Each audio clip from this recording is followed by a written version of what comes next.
Bab 1111, Diari Dog. Sejak aku mulai mencatat, mereka semua berkata aku adalah makhluk paling buruk di waktu ini. Saat itu, aku berada di kerjaan air langit, pasti karena saya membawa kelima adikku, aku hanya bisa memandangi manusia yang ada di atas sana dari samping, sama seperti ras semut. Sepertinya hidup saja sudah cujuk. Aku tidak berhenti berlatih.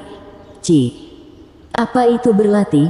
Setiap harinya hanya dilempar ke dalam sungai, bahkan menjadikan aku makanan yang lezat saja tidak ada yang bersedia. Aku hidup sangat lama, aku melihat manusia saling membunuh, aku melihat manusia membunuh kerabat sendiri untuk keuntungan pribadi. Saat itu aku hanya berpikir, hidup saja sudah cukup. Jika ada kesempatan, aku juga berharap mereka sama seperti aku, bisa hidup dengan bebas di sungai tanpa nama yang penuh dengan polusi, tanpa memikirkan masalah apapun. Aku mulai berlatih, aku benar-benar berlatih tanpa tujuan apapun. Bukan untuk diri sendiri, namun untuk saudara-saudaraku yang sekarat di tengah pada umat manusia. Saat itu, aku baru tahu, ada hal yang bernama siluman. Sejak awal aku sudah menerimanya, sebagai sesosok ras siluman, maka aku akan dibenci oleh manusia. Bahkan jika aku lebih kuat daripada raja mereka. Perlahan-lahan, aku berubah menjadi manusia. Aku menjadi kaisar air langit. Aku mulai takut rakyatku menyadari aku adalah sesosok ras siluman di suatu hari nanti.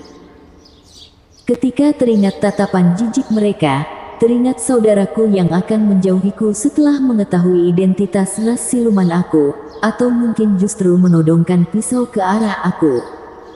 Aku merasa sangat takut. Dengan ini, aku melewati waktu 100 tahun dengan rasa takut.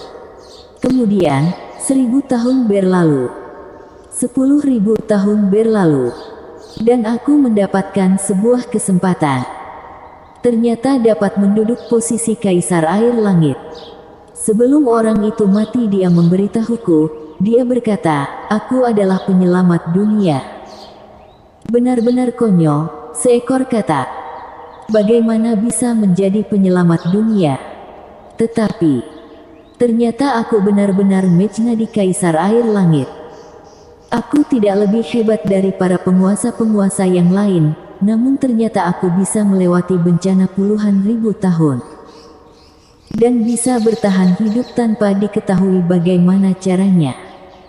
Namun aku benar-benar takut rakyat aku menyadari bahwa diriku adalah ras siluman. Benar, aku siluman. Tetapi aku tidak ingin menjadi seorang siluman. Perlahan, mereka semua terbiasa menganggap aku sebagai kaisar. Sama sekali tidak pernah menganggap aku sebagai sesosok siluman. Aku tidak mengerti semua hal. Aku tidak tahu bagaimana menjadi seorang kaisar yang baik. Aku tidak tahu bagaimana menjadi pemimpin yang baik. Tetapi aku tahu, selama rakyat dapat makan dan hidup dengan senang, itu sudah cukup. Aku mencuri banyak harta, aku juga tidak tahu, di dalam benaknya ada begitu banyak harta. Sebenarnya aku sangat takut, namun aku sudah terbiasa, jadi aku tidak peduli.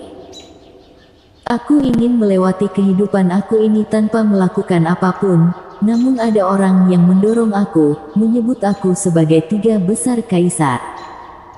Setelah pikiran itu tumbuh di dalam hatiku, tidak tahu aku merendahkan diriku selama berapa tahun. Aku dan Cais Ji bekerja sama, dan akhirnya berhasil menantikan hari itu. Gagal, benar-benar gagal. Aku sama sekali tidak menganggap aku kalah dari 8 ekor klan naga darah, tetap aku kalah kepada Louis Lu. Seorang pria yang seperti dewa. Dia tidak meremehkan aku, bahkan bersedia untuk melakukan persekutuan darah dengan aku, berteman dengan aku. Perbedaan antara dia dan aku adalah hal yang ingin aku lakukan, aku tidak berani pergi melakukannya. Tetapi dia tanpa memberitahuku, tanpa memikirkan apapun, semua makhluk setara.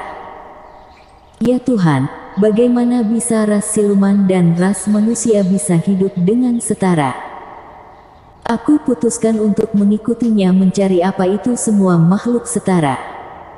Tetapi, aku mengerti, di dunia ini, tidak mungkin ada semua makhluk yang hidup setara. Tetapi aku tidak tahu kenapa aku mempercayainya, dan mengikutinya.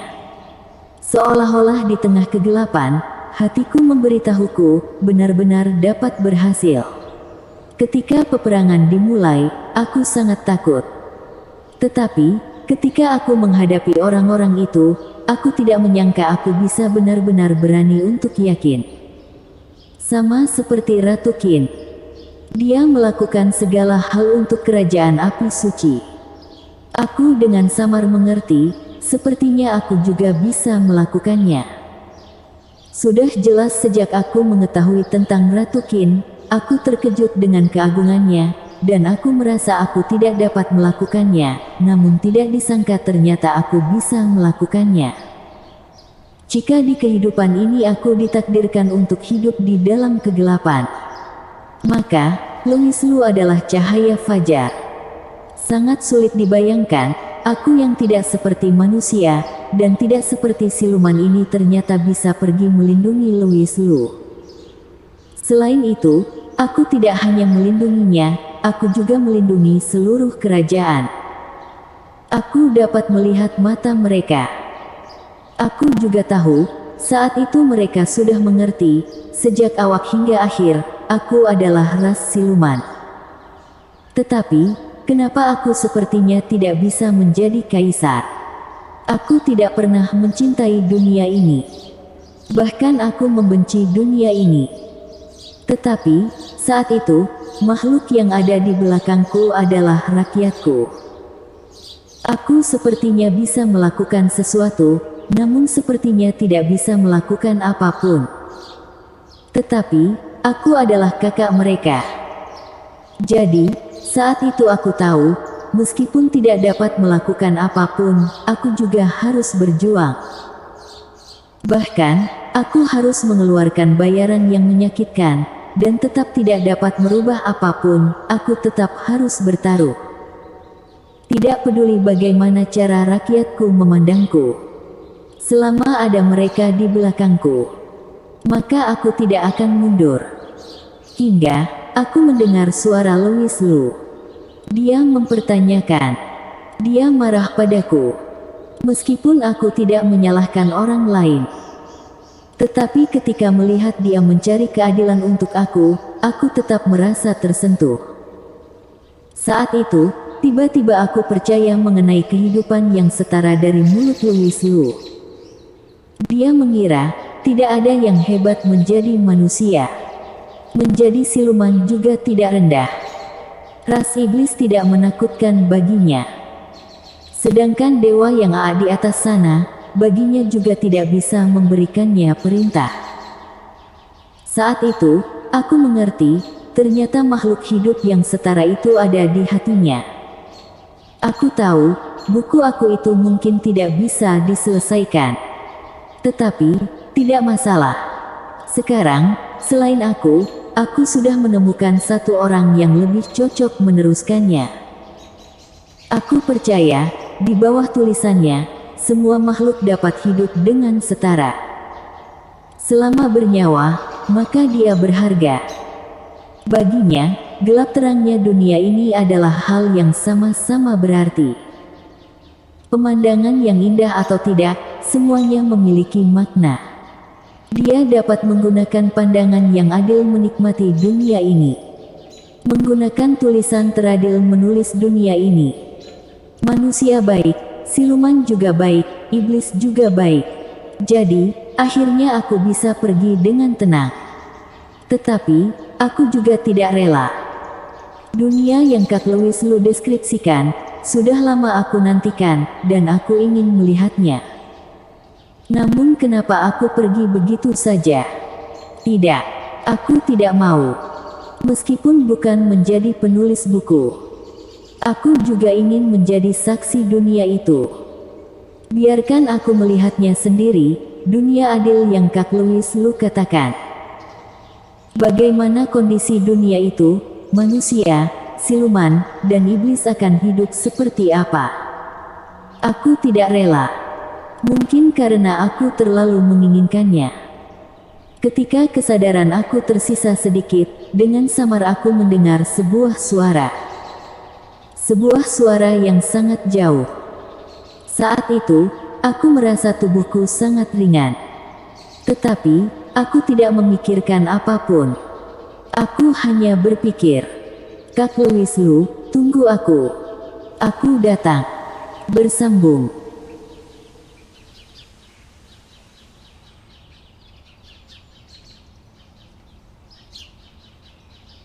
Bab 1112. Harta Siluman Raja Langit.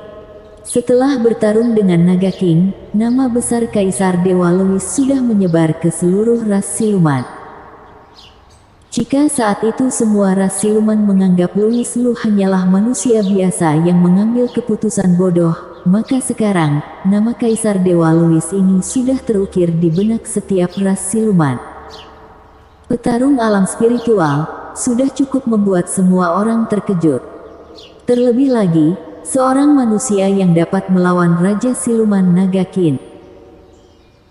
Ketika jarak hanya tersisa 100 mil ke area kekuasaan Raja Siluman Langit, Raja Siluman Langit dan Raja Siluman Sapi sudah mempersiapkan berbagai macam makanan, harta, dan wanita cantik. Karena takut melakukan kesalahan, mereka juga mempersiapkan pria ras siluman yang berkebiasaan buruk.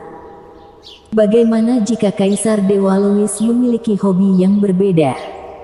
Bukankah orang yang berasal dari ras iblis itu seperti ini? Ras siluman yang biasa tidak tahu, namun di dalam benak para raja siluman, mereka tahu jelas identitas Louis Lu. Sekte misterius, sekte Devi, sekte hukum surgawi. Salah satunya saja tidak akan bisa mereka para raja siluman ini usik. Terlebih lagi, Kaisar Dewa Louis memiliki hubungan yang tidak bisa dengan ketiga sekte yang mengerikan ini. Karena masalah sebelumnya, Raja Siluman Sapi memarahi Raja Siluman Langit selama 3 hari 3 malam. Setelah mengetahui Louis Lu akan melewati area Raja Siluman Langit, Raja Siluman Sapi langsung datang. Meskipun nanti Louis Lu juga akan melewati area kekuasaannya, namun Raja Siluman Sapi sudah tidak tenang. Sekarang sebagian kultivasinya telah direbut oleh ketua sekte Devi. Jika ingin mempercepat pemulihan, dirinya hanya bisa mengandalkan Louis Lu. Ras siluman yang memiliki kultivasi alam spiritual hanya ada beberapa siluman saja. Saat ini para ras iblis sedang bertindak. Jika benar-benar bertarung, tanpa kultivasi, mereka hanya dapat lari dari ras iblis, dan harga diri mereka akan hancur. Dua Raja Siluman sejak awal sudah menunggu di luar area Siluman Langit. Louis Lu yang sebenarnya tidak berpikir untuk berhenti di sana. Setelah bertemu dua Raja Siluman itu, dia mengira Raja Siluman Langit dan Raja Siluman Sapi ingin balas dendam padanya. Namun siapa yang sangka, kedua Raja Siluman langsung berlutut kepadanya. Ketua Sekte, saat itu kami berdua terlalu bodoh, sehingga berselisih dengan Ketua Sekte dan senior tua itu. Tolong Ketua Sekte berlapang dada, katakanlah beberapa hal baik di depan senior tua itu, sehingga kultivasi kami berdua dikembalikan. Dua Raja Siluman sembari bersujud, sembari menangis. Dua Raja Siluman, tidak perlu seperti itu. Louis Lu berkata dengan panik. Kedua Raja Siluman tidak memiliki niat jahat, karena dirinya berasal dari luar sekte, dan tiba-tiba menjadi raja dari 3000 mil area ras siluman. Tentu saja akan ada yang kesal dengan mereka, terlebih lagi, saat itu kemampuannya masih tidak cukup, jadi jika orang lain membicarakan hal yang buruk tentangnya, itu sudah biasa. Aku tidak menyalahkan kalian dengan masalah itu, kalian melakukannya juga untuk kebaikan ras siluman. Saat ini kita semua adalah pengurus ras siluman, kita juga tidak memiliki dendam satu sama lain. Kalian tidak perlu seperti itu. Setelah aku bertemu dengan ibu angkatku, aku pasti akan meminta ibu angkatku untuk mengembalikan kultivasi kalian berdua. Louis Lu berkata. Jika biasanya, Louis Lu sudah malas menanggapi mereka lagi. Tetapi sekarang, dirinya baru saja menduduki posisi ketua sekte dari sekte Kaisar Louis, ditambah lagi ras iblis dapat meledak sewaktu-waktu, dan sebenarnya di antara dirinya dan dua raja siluman ini hanya ada perselisihan kecil, masih bukan termasuk musuh, karena itu kenapa tidak berteman saja? Ibu angkat. Maksud kamu, ketua sekte Devi ibu angkat kamu? Louis Lu mengangguk, benar. Kedua raja siluman terkejut. Kedua raja siluman pulang ke rumah, setelah mengetahui identitas wanita tua yang mereka marahi, mereka hampir saja dihancurkan menjadi berkeping-keping oleh raja siluman senior. Mereka mengira Louis Lu dan ketua sekte Devi hanya memiliki sedikit hubungan saja. Meskipun seperti itu, mereka juga tidak akan berani berselisih dengan Louis Lu, namun tidak disangka, hubungannya ternyata tidak biasa. Ketika Louis Lu mengatakan kata ibu angkat, kedua raja siluman sudah memutuskan, mereka harus mendukung leluhur ini. Selain itu, kabar tentang Louis Lu juga benar-benar sangat mengerikan. Beberapa waktu lalu semua orang tahu ada petarung alam spiritual yang muncul, dia adalah Louis Lu. Hal itu sudah membuat seluruh siluman terkejut. Namun akhir-akhir ini, ada hal yang lebih mengerikan lagi tersebar. Ketua sekte Kaisar Louis menantang Raja Siluman Naga King. Setelah bertarung beberapa waktu, Raja Siluman Naga King kalah. Raja Siluman Naga King dibunuh oleh Ketua Sekte Kaisar Louis dengan cepat. Ketua Sekte Kaisar Louis seorang diri menantang Raja Siluman Naga King dan Raja Siluman Senior Naga King, dan akhirnya Raja Siluman Senior melarikan diri. Ketua Sekte Kaisar Louis memaksa Raja Siluman Senior menjadi sub. Rumor adalah rumor. Namun kedua raja siluman dapat dengan jelas merasakan kekuatan Louis Lu yang sekarang. Dia sudah memiliki kultivasi alam spiritual yang kokoh. Tidak hanya itu, jika dirinya berada di masa jaya, Raja Siluman Langit juga tidak yakin bisa menang dari Louis Lu. Setelah tiba di alam spiritual, meskipun perbedaan antara alam dan alam sangat besar, namun lebih banyaknya adalah teknik. Setelah melihat latar belakang Louis Lu, siapa yang mengira dia akan kekurangan teknik? Ketua sekte, terimalah hormat dariku. Semua ini salah tikus bajingan ini, dia yang mendorongku, dan aku sama sekali tidak keberatan pada ketua sekte. Raja Siluman Sapi menendang Raja Siluman Langit yang ada di sampingnya, lalu berkata kepada Louis Lu. Louis Lu segera berkata, kedua raja siluman, silahkan berdiri, tidak ada yang aslah, kita hanya menjalankan tugas masing-masing. Saat itu aku memang telah memanfaatkan area orang lain, jika ingin membicarakannya, semua ini terlalu tiba-tiba. Kedua raja siluman mengangguk di waktu yang bersamaan, lalu berkata, benar, semua ini karena petua Kaisar Siluman itu, sama sekali tidak mengatakannya dengan jelas pada kami, jadi muncul salah paham di antara kita. Ketua sekte, di waktu yang akan datang kita adalah saudara, jika ada masalah, aku pasti akan membantu, dan tidak akan menolak. Raja Siluman Sapi sembari berkata, sembari memberikan isyarat mata pada Raja Siluman Langit. Kita tahu, ketua sekte baru masuk ke alam spiritual, lalu tidak memiliki harta yang bagus, aku akan meminta ayahku memberikan 40 kg darahan, aku harap ketua sekte dapat menerimanya. Selanjutnya, Raja Siluman Langit mengutus orang mengambil 2 baskom esensi darah, dan meletakkannya di depan Louis Lu. Louis Lu mengerutkan alisnya, lalu dengan bingung bertanya, kenapa 2 baskom? Raja Siluman Langit berkata dengan bangga, satu baskom adalah milik ayahnya, satu baskom lagi milik ayahku. Ketua sekte, dia ini sangat pelit, aku tadi telah meminta ayahku memberikan 50 kilogram darah. Ketika Raja Siluman Sapi mendengar ucapan tersebut, dia dengan kesal berkata, tikus bau, bukankah tadi kamu sendiri yang mengatakan masing-masing 40 kilogram? Raja Siluman Langit tertawa dan berkata, mengenai ketulusan, semakin banyak tentu semakin baik. Raja Siluman Sapi menatapnya dengan tatapan dingin, lalu menatap Louis Lu dan berkata, saudara Louis Lu, setelah kamu melewati area kekuasaan kami, aku akan meminta ayahku memberikan 50 kilogram lagi. Raja Siluman Langit berkata, ketua sekte, sekarang aku akan meminta 50 kilogram lagi dari ayahku.